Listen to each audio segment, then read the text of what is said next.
And it's like, we're starting to realize that, like you said, you're not just watching someone's life on TV. There's a human here. There's a story here, and we're getting that with you.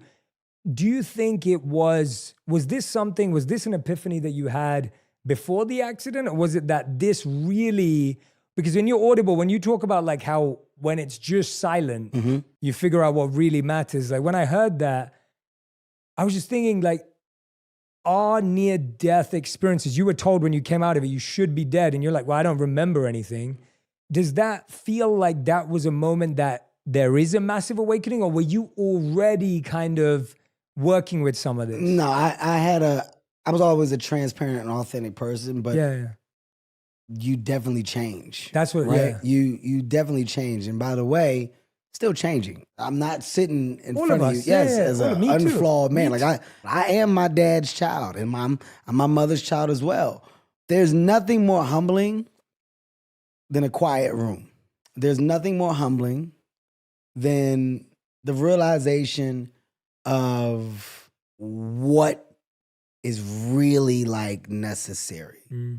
What you take for granted and what we don't think twice about is not until that's compromised that the true appreciation for life, I feel like, can sometimes be had. I don't want to speak for everybody, because I think there are some people that truly do get it and that truly do think whatever their space or version of a higher power is daily for life and for what they do.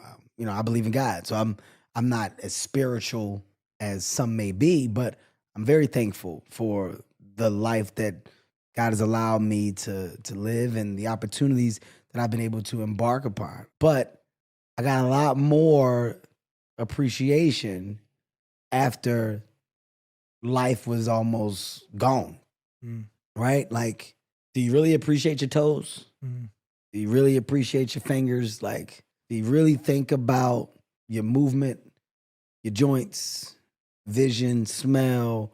Do you really think about how fortunate and lucky you are? It's the only time where I get where I slow up, right? And when I'm slowing up, it's because the reality of that was significant. I really almost died.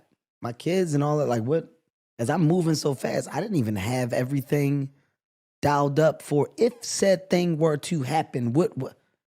Oh, because I'm out here, I'm just roaming.